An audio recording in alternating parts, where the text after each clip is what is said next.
Assalamualaikum warahmatullahi wabarakatuh. Bertemu kembali dengan saya, Nur Faiza, mahasiswa Magister Pendidikan Dasar. Pada sesi kedua kali ini, saya akan membahas tentang diskusi sesi 2. Ada 3 pertanyaan yang disajikan. Yang pertama itu, kita diminta menyebutkan 5 hal penting pada materi pengayaan sesi 2 terkait tentang pendidikan, pendekatan multikultural untuk membentuk karakter identitas nasional di era revolusi industri 4.0. Baik, pada materi yang disajikan di sesi pengayaan 2.1, kemudian ada jurnal, ada artikel. Di situ saya bisa mengambil 5 hal penting bahwasanya pendidikan berwawasan multikultural itu satu, dia sebagai pendidikan bermultikultural sebagai sarana integrasi sosial. Apa maksudnya? Yaitu pendidikan multikultural membantu bagaimana peserta didik itu memahami serta menghargai dan menerima perbedaan budaya, suku, agama, dan latar belakang sosial. Hal ini berperan dalam membangun keharmonisan sosial dan memperkuat identitas nasional di tengah keberagaman masyarakat Indonesia.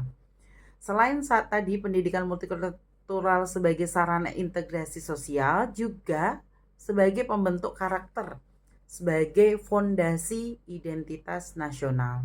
Nah, pendidikan multikultural itu tidak hanya mengajarkan toleransi, tapi juga memperkuat karakter seperti adanya gotong royong, kerjasama, kejujuran, dan pastinya rasa nasionalisme.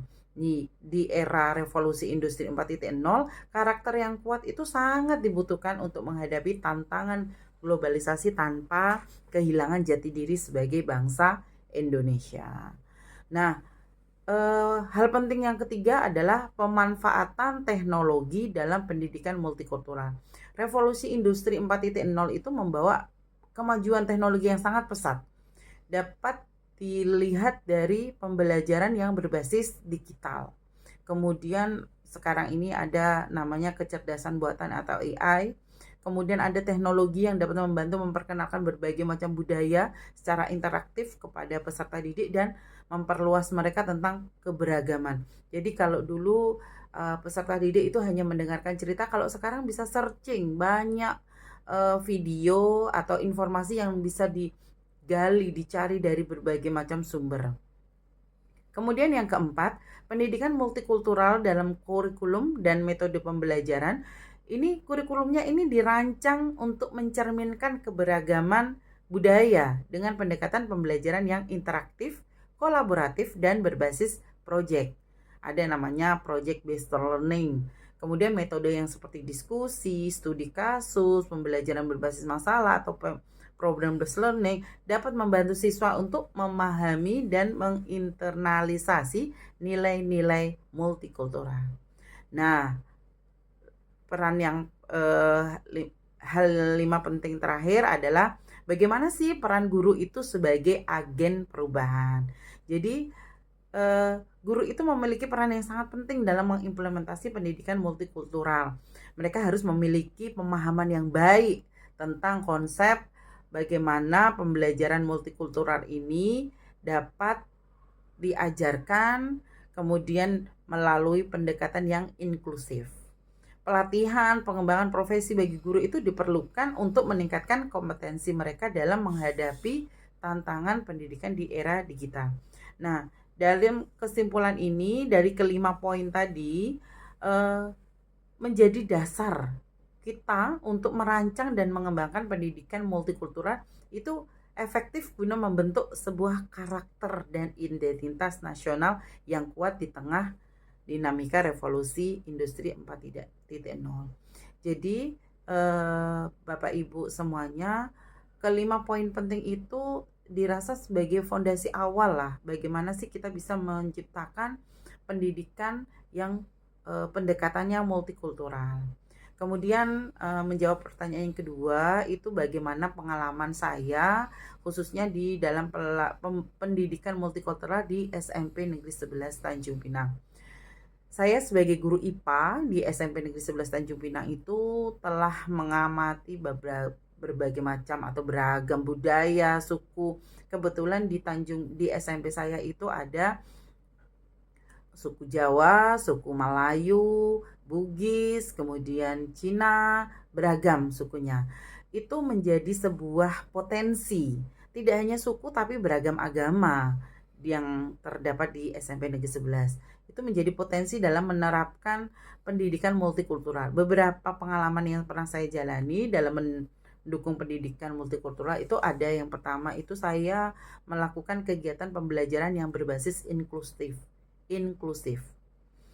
Saat mengajarkan materi tentang ekosistem dan keanekaragaman hayati, saya mengajak siswa itu untuk berbagi pengalaman tentang budaya lokal pada mata pelajaran budaya Melayu dalam menjaga lingkungan. Jadi di SMP Negeri 11 khususnya di Kota Tanjung Pinang itu ada mata pelajaran yang sudah diintegrasikan dengan kearifan lokal. Salah satu mata pelajarannya itu namanya budaya Melayu, di mana anak-anak itu dikenalkan tentang sebuah budaya.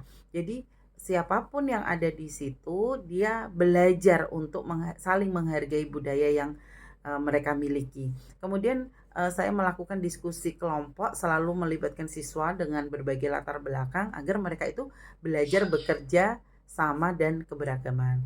Yang kedua itu saya juga melakukan perayaan Hari Besar Keagamaan. Di situ ada momen saling menghargai seperti Idul Fitri, Natal, Imlek dan lain sebagainya. Kemudian ada juga program pensi seni yang dilaksanakan setiap hari Kamisnya. Itu dilakukan dalam rangka membudayakan, menghargai, melestarikan budaya-budaya. Jadi yang diangkat oleh masing-masing wali kelas atau siswa itu macam-macam. Ada yang budaya mulai tariannya, ada yang lagunya, ada dengan budaya yang lainnya itu ditampilkan. Kemudian juga ada kegiatan P5, Proyek Penguatan Profil Pelajar Pancasila, di mana anak-anak itu diajak bagaimana mereka berpendapat tentang budayanya, makanannya, minumannya, dan sejarahnya. Sehingga perbedaan multikultural ini dapat dirasakan dengan keberagaman yang bertoleransi, seperti itu. Kemudian pengalaman saya, pemanfaatan teknologi untuk pendidikan multikultural ini di SMP 11 itu sudah menggunakan digital, salah satunya menggunakan Google Classroom, kemudian WA, YouTube, TikTok, kemudian platform yang lainnya itu sudah digunakan. Itu fungsinya juga pengembangan dalam materi tentang keberagaman budaya. Menugaskan siswa dalam menggunakan proyek multimedia menggunakan Canva dan Google Slide itu juga terkait dengan budaya dan sejarah daerah masing-masing. Nah, langkah konkret yang sudah dilakukan untuk mencapai lingkungan multikultural di sekolah itu yang pertama menyusun kurikulum yang mendukung keberagaman ya. Ini memasukkan adanya nilai-nilai multikultural dalam pembelajaran sebagai dengan model studi kasus atau refleksi tentang keberagaman budaya. Kemudian mengintegrasikan pendekatan pembelajaran berbasis proyek yang mengangkat tema keberagaman sosial dan budaya. Lalu menciptakan lingkungan kelas yang inklusif dengan menyusun aturan kelas yang menghormati adanya perbedaan budaya dan menghindari diskriminasi. Kemudian mendorong nih bagaimana dialog dan diskusi itu secara terbuka tentang keberagaman melalui diskusi kelompok maupun kegiatan refleksi. Nah, selain itu di SMP Negeri 11 juga mengadakan kegiatan ekskul. Nah, kegiatan ekskulnya ini berbasis multikultural, membentuk adanya klub-klub yang membahas tentang tradisi, kesenian, adat istiadat. Salah satunya itu seperti klub di seni tari. Jadi tarian yang mereka tampilkan itu mewakili budaya mereka. Kemudian ada marawis, ada musik tradisi. Disitulah penguatan tentang budaya, khususnya sosial budayanya. Kemudian mengadakan program kajian budaya itu biasanya melalui pembelajaran seni budaya, di mana anak-anak itu ditampilkan, dipertontonkan bagaimana menganalisis adanya beragam budaya yang ada di Indonesia atau di negara lain. Kemudian menggunakan teknologi sebagai media pembelajaran multikultural dengan memanfaatkan media sosial untuk menjelajah kebudayaan dunia secara virtual.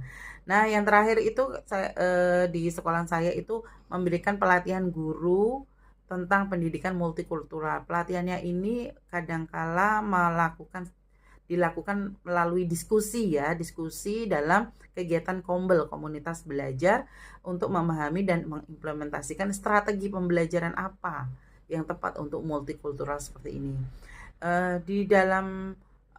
Di kombel itu juga melibatkan guru dalam diskusi dalam PTK. Jadi misalkan ada guru yang melakukan penilaian tindakan kelas, maka ada kawan yang bisa terlibat dalam situ. Nah, kelima hal langkah konkret ini itu dirasa dapat menciptakan lingkungan sekolah yang lebih inklusif, mendukung perkembangan sosial dan akademis siswa, dan menanamkan rasa persatuan di tengah keberagaman. Pertanyaan yang terakhir itu tentang tanggapan terkait video New Boy ya. Di situ dari video tersebut dapat dilihat bahwasanya ada cerita tentang siswa baru yang bernama Yosef. Dia pindahan dari Afrika, dia melanjutkan pendidikan di sekolah baru, di mana penerimaan di sekolah baru itu ternyata tidak sesuai dengan bayangannya di sekolah lama. Artinya ada pertama dia menerima yang namanya bullying, tetapi itu tidak dilanjutkan berlarut-larut karena masih ada juga teman yang menerima dia dengan baik.